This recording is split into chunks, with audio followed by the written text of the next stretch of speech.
You can read him at Outkick. You can follow him on Twitter at Trey Wallace _. He is with us on the JohnstonRVCenter.com hotline. What's happening, Trey? How are you? I'm good, gentlemen. Just enjoying bowl season and, getting ready for some semifinal Saturday and a couple other games splattered in. So it's a wonderful time of year, guys. Yeah, it kept you up late last night, obviously, with Ole Miss, Texas Tech. We'll get to that in a moment, but I wanted to start with Arkansas. And listen, I've always said I think bowl game outcomes get overplayed a little bit. It's sometimes used as a sign of, oh, this team's hot going into the offseason, or they're not. I don't think it always plays out that way. I will say, though, if I'm an Arkansas fan, they were down numbers. They didn't finish well, but I am excited about my offense coming back next year if I'm an Arkansas fan.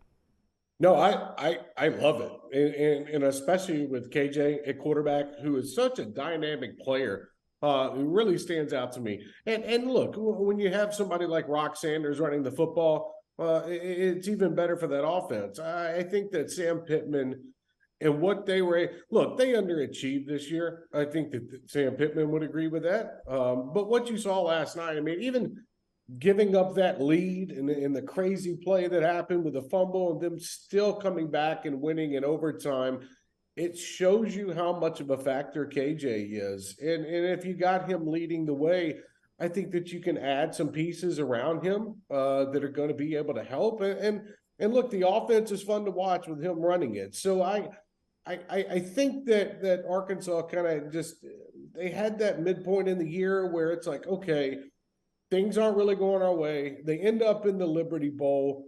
They take care of business against, in my opinion, a good Kansas team who fought back last night. And yeah, you have to be excited about it. I mean, it's at least the future looks bright at the position that you desperately need, which is quarterback. You know, I'm always interested on whether or not people are buyers or people that are losing in the transfer portal. Do you think Arkansas is one of those places that can be a destination place for the people in the portal, like receivers to come play for KJ Jefferson, or running backs to come run, or offensive linemen for Sam Pittman? Do you see Arkansas in the portal world as a buyer or a seller, or somebody that's losing, stock in players like that? I mean, honestly, I think they're going to be buying, and I use that term lightly with NIL nowadays. But I think this is something that look, Arkansas can take advantage of certain positions, especially at the wide receiver spot. They lost Trey Knox, who entered the portal, ended up at South Carolina with Dow Loggins. So I do. I think not South Carolina. I think Arkansas is going to be able, to find one or two playmakers on offense that can come in, that can learn the system real quick, and can be a threat down the field for KJ Jefferson and what Sam Pittman and his staff are trying to run on offense. It's different. I mean, you're running RPOs and whatnot. KJ's running the ball a good amount, but you still have that downfield threat. So I look at Arkansas and I think, okay, they're going to have to make some moves in the portal. I think that's obvious. And once the rest of these bowl games in, I think you're going to see a lot more players, not what we saw at first, but I think you're going to see a good amount of players enter the portal, and Arkansas take advantage of that. So I think it's a destination. Just because you look around the conference and you look around the country, there aren't many spots out there that need to be filled right now, and Arkansas is one of them. Trey Wallace is with us from Outkick, covers the SEC and college football for Outkick at Trey Wallace _. He's on the JohnstonRVCenter.com hotline. Again, consistency out of me. I think bowl games get overplayed. However, it was the end of a 4-game losing skid for Lane Kiffin. And I was talking earlier, Trey, he's going to have to wear that the whole offseason because it came on the heels of him openly, I guess, embracing the flirtations from Auburn or whatever flirtations there were, getting a big contract extension out of it, but also finishing 0-4 down the stretch. That was rough last night. It looked like a team that was not prepared or just didn't care to be playing in the Texas Bowl. Probably not where they thought they were going to be when they start the season 7-1, but you know what? That's where they ended. And you saw a Tech team last night in Texas Tech come out, and they were happy to be there. They were ready to play. Look, Lane Kiffin is you kind of hit it. Like, this offseason is going to be very interesting because he is going to have to wear what happened at the end of the season with the losses, with the flirtation with Auburn, almost accepting the job at Auburn. getting a fat contract, calling out the NIL, and then the NIL group, Grove Collective, steps up and raises money. Like, this is a big offseason for him. And I feel like when you're at Ole Miss and you're getting everything that you want, you're getting the money, you're getting players, you can go out and go into the transfer portal and find those guys that you need and be able to, put them into an offense that you think can work. He's got a lot of ground to make up, I think, with Ole Miss people behind the scenes. And overall, looking at his program, looking at his quarterback coming back next season on Jackson Dart, I think he can be a contender in the SEC. But now it's time to start winning. You're getting paid the same amount of money or near it as somebody like Ryan Day is at Ohio State. You got to start producing some results at Ole Miss. And what they did down the stretch just isn't going to cut it. I know the Southeastern Conference is difficult, and I get that part of it. But when you're at Ole Miss and you have the support that you need from the community now, and you're also getting paid that amount of money, you can't just sit back and rely on the cool factor that is Lane Kiffin. You have to be better than that. And I think that's going to come with wins. And if it doesn't, people are going to turn on you in Oxford. And that's a given. That's Southeastern Conference football. That's college football in general. So he's got a interesting month ahead when it comes to the transfer portal, when it comes to finishing up in signing day, and then looking towards the future for Ole Miss, which needs to have more wins and needs to be better than the Texas Bowl.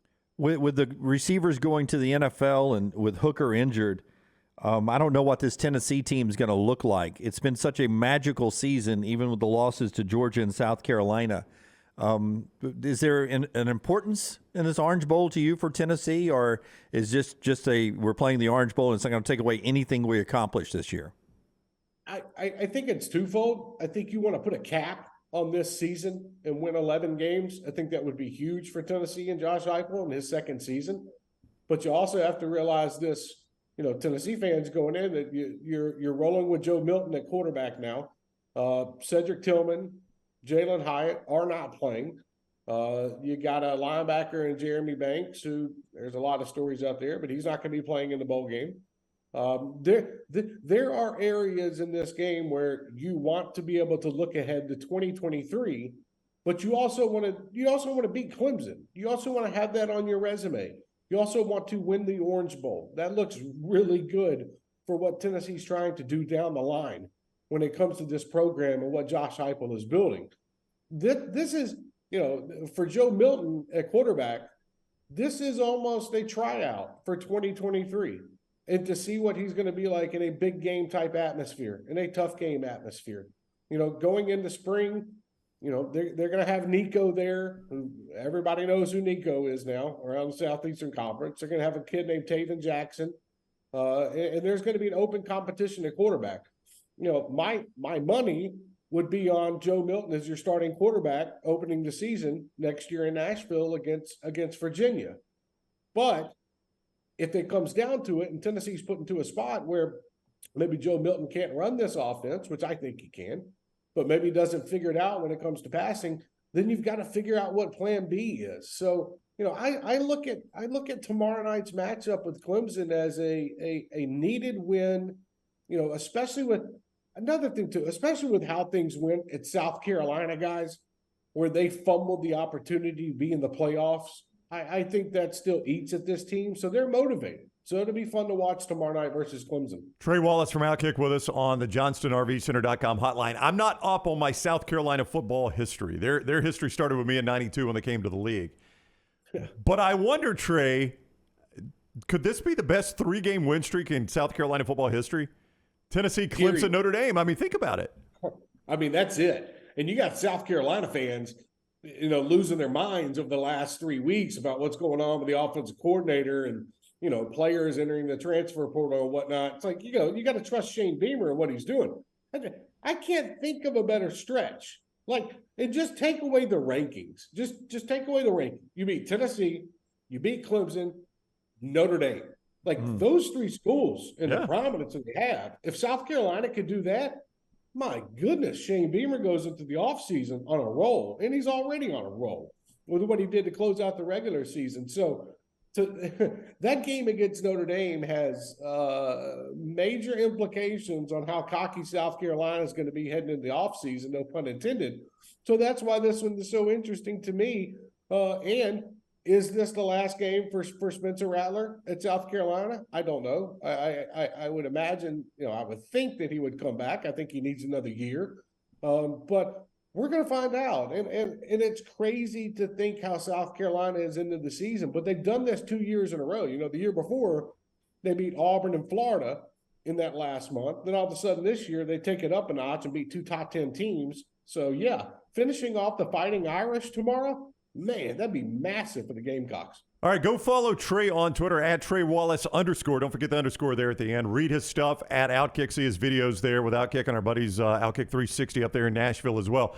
Thank you so much for the time, Trey. Have a great new year, and we'll do it again soon. Happy New Year, guys. Thanks for having me. I appreciate it. All right, buddy. Take care. Trey with us on the JohnstonRVCenter.com hotline.